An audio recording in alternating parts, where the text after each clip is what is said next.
he wrote in his journal, he says, I've been out here for 6 months. I haven't seen one Cheyenne or any Indian. Like I said, you gotta know where they're at, otherwise you never find that. Plains are big, like the ocean. Swallow you up, and those Indians do every hot spring, every medicine plant with the back of their hand, they take care of each other. You know, the same way with the youths up here, you know, all the hot springs, everything. They enjoy life. Like my grandma says, feel sorry for you new Indians. You guys missed out on a great life. Anyway, that's where these Pueblos were into these Kivas, they still are. You know, you don't let go down if you have like this, or watch or glasses. You gotta take them off or cover them up. They don't allow no metal in the Kivas. So it irritates the spirits. So you know you're initiated. He shows you there's amazing things they do even today. So if ever you Anglos have been in, you see actually their ceremonies that they still do. Because they're above level than the regular man. And that's why the Hopis are called the peaceful ones or the chosen ones. So I had to ask the Hopi guy if it was all right to tell some of the stories of why they believe they came through here. He says, yeah, go ahead and tell them because they leave. He said, come out now for stories. This generation's going to be challenged. This generation's going to see new sicknesses that we've never seen in America. War, fighting, sickness, disease, this chaos comes here. Now we got to wear masks and stuff. So some of the prophecies coming here and stuff. So you understand why these guys came through here. You got to go back to the first world. I don't know if you guys ever heard about the Pueblos. They talk about the 4 worlds. God created the first world, beautiful like this. We living well. Then an easy life came. When easy life gets here, money and gold become our God. We don't teach our children how to pray. We don't honor our mothers and fathers, our elders. We don't honor our Mother Earth. We fight among brothers and sisters more often. Sickness, war, disease, chaos. That's what happened to the first world. So God told the Hopis, gotta go back down into Kiva. I'm gonna have to destroy the first world. Evil wickedness took it over. So when the Hopis went back down, closed that hatch. God destroyed the first world by fire. Get rid of that evil wickedness. Time went by. I'll give my children another chance. I'll create a second world. He fixed the world up again. Told the Hopis, come out. The world's good again. That's why you see those ladders coming out. Remember this, the umbilical cord coming out of the womb of your mother, emerged into the second world. We're living good for a long time. Eventually here comes old easy life again. Money, gold, war, sickness, disease, it's chaos. They told the Hopis go back down. The evil wickedness took it over. When the Hopis went back down second time, Ba and Echo, they had names. They sit at the North and South Pole. Winter, spring, summer, and fall. Winter, spring, summer, and fall. You see them as the auroras. You can give them water, a gift. He told them to leave. When the twins took off, the world flipped over twice. So he destroyed the second world by ice. Get rid of the evil wickedness. Time went by. So I'll give my children a second chance, another chance. I'll create a third world. Talk forward, Echo, come back. Get back at your post and kick the roll back up. So they came back, kicked the roll up. Winter, spring, summer, and fall again. So they left before. So now you know why us Indians dance first day of winter. First day of winter, summer. The vibe against the backbone of the world. Just from the Arctic Circle to the Canada Rockies, to the Colorado Rockies, right through here, Panama Canal, to the Amazon, all the way to South America. That's the backbone of the world. We sing, dance on it. Kids feel like, oh, my red brothers and sisters still dancing, they haven't forgot. If they don't feel our dancing and singing, the world could shake again. So now you know why we dance so much. Winter, spring, summer, and the heartbeat of America. Twins have to feel it. Dance and eat, enjoy life. That's our job to kill. They killed all the Indians who would have done these ceremonies for y'all. We're getting ready for our bear dance, sun dance again. These guys get ready for the planning ceremonies and stuff. Circle of life. We do those things to carry that backbone for us. So that's where we merged in. Merged into the third world. We're living good for a long time. We can go easy life again. Told the Hopis go back down again. I'm going to have to destroy the world for the third time. And the Hopis went back down. Third time God destroyed the world, he flooded the whole world. You hear about Noah's Ark and stuff. Different religions talk about that flood. Hopi say that was just third time because of our evil wickedness. So time went by. I'll give my children another chance. I'll create a fourth world. So we're down here on our fourth round now. Because we follow in our ancestors' footsteps again. The easy life. So when they merged down to the fourth world, they were way out west. A lot of water still around. Going island to island. Grandmother Spider was with them. Finally showed them how to live off the land, make powder and stuff. Helped them. Finally one day Grandmother Spider told the Hopis, can't go with you Hopis anymore. You Hopis gonna have to go on your own. The trail's gonna get hard easy. So many people gonna like those places, want to stay there. Hawaii, Easter Island. But keep the faith. Keep following that blue star to the promised land. That's what these people were doing. Following a blue star to the promised land. So they knew these were going to be abandoned. It took them a long time. Hopis kept coming west. So they finally landed, when they got to the Americas, they landed in Central America when they first landed in the south here. Like on the Border Reefs. 60-some original plants after the flood. Each row has official deity, official stone, official plants. Masao was ruler of the third row, messed up like us. So God punished them.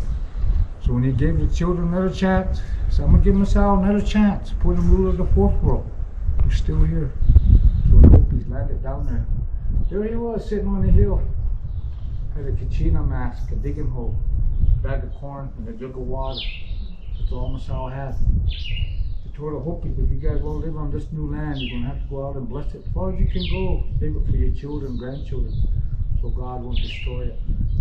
So he goes and shows them how. Just before they split up east, west, north, and south. That's when Masao gave the Hopis the corn. The red corn, blue corn, yellow corn, white corn, multicolored corn. He told them this represents God's children of the world, where he lives all equally, no more, no less. Pray for your brothers and sisters. So that's why we use corn pollen today. We were told to pray for our brothers and sisters of the world. So they split up.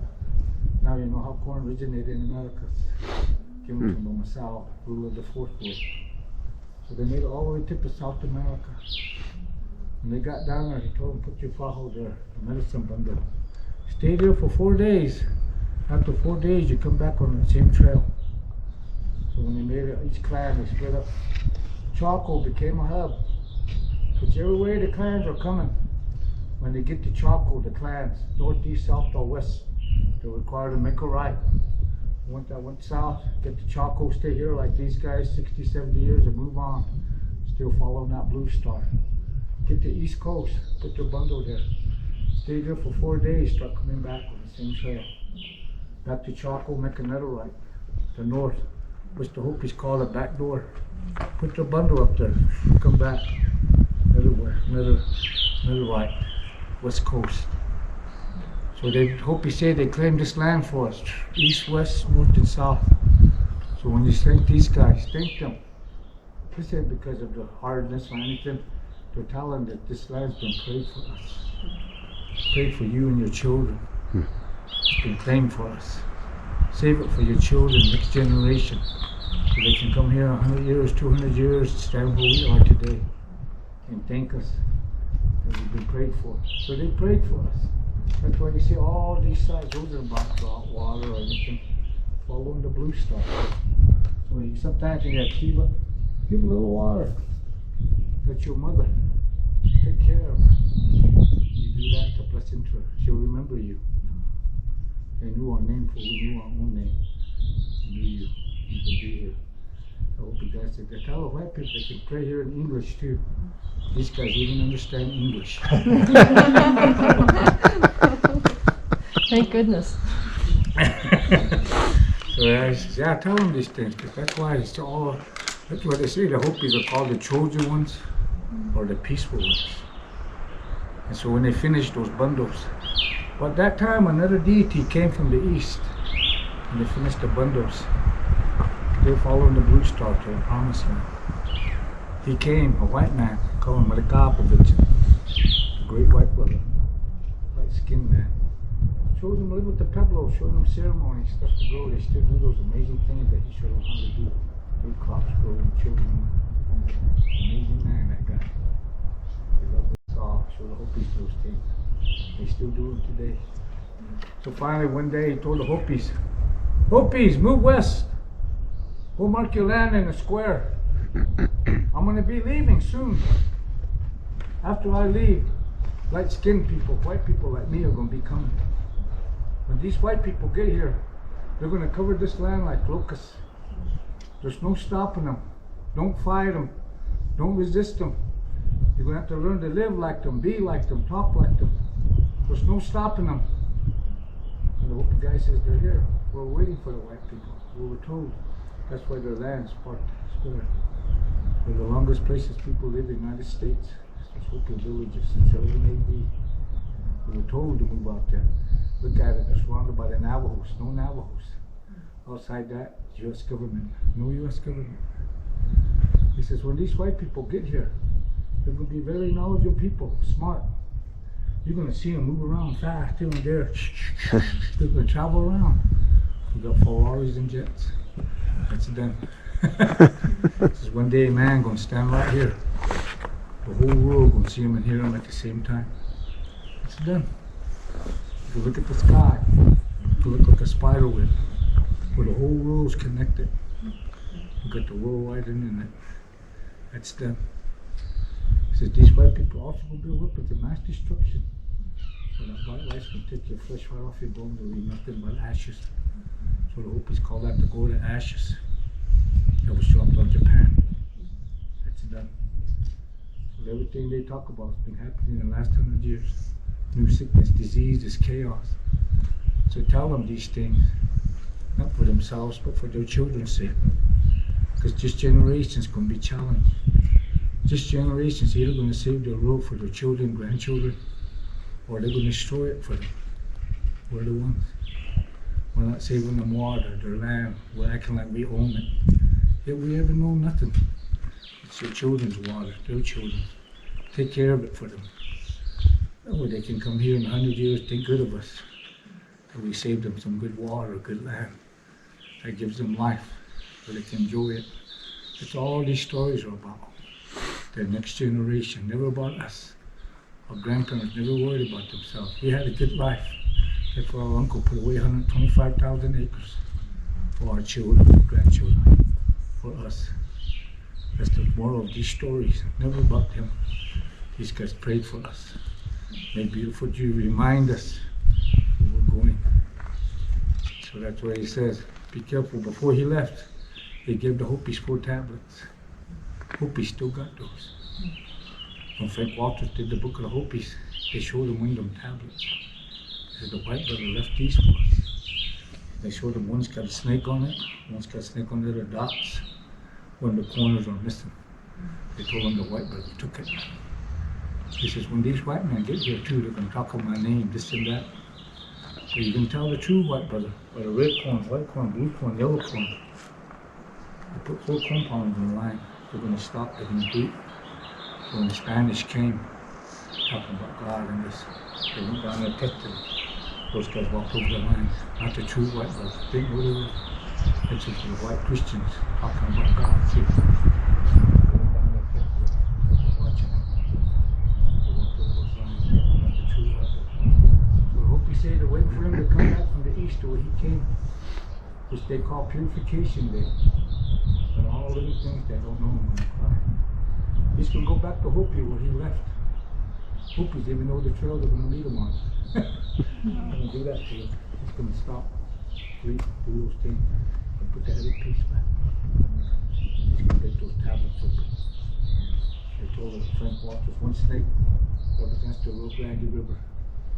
The other snake represents the Colorado River. Those dots, cows, 8 more than 9 the Hopis, Pueblos. Promised land. Found it between the Rio Grande and Colorado. Plus this land, so no more migrate. Like Grandma's father said, follow blue stars for the promised land. They found it between there. That's where they've been ever since. I'm more glad they're still doing these things. You know, it's no mystery to them what happened, but they couldn't tell us how easy. Because we're going to be challenged for seeing these things. So we got to be aware of what's going on, be a little water and stuff. And he says, a white man got to remember, a white man US Constitution is just a piece of paper. A white man law is just a piece of paper. Our law is the backbone of the world, written in stone. Long before the white man came. You must have bears, Arctic Circle, Chocolate Canyon, Devil's Tower. You don't respect your mother's home. You don't respect your children's home. Tornadoes, earthquakes, floods. People don't believe those things, but these deities, they don't care. You can sit there and watch your house float down the river. You wonder why. You don't respect your home, watch out. It's going to speak to us. It's going to get us sick too. That's why these things are our law, they're written in stone. Nobody's going to move us. So Cherokees, all a lot of Indians use, they lost their homeland. But the Pueblos remain. There's nobody going to move them. The true owners of the title is stone. Not paper. That's why he says, that's why we live in hard places. We know what easy life does to us. That's what they say about these things. Amazing people. I'm going to show you a solstice marker down there. And go back down, it's right off the roadway. Called the Creation Emergence Story. It talks about all the things I've been saying, written on stone. Amazing story that still speaks to us today. Timeless. Okay, so yeah, that's why these guys do these things. Because they have a beautiful land. They were just following the blue stars and found their home. You go to Yakima, Taos, Santa Clara, they're all beautiful places.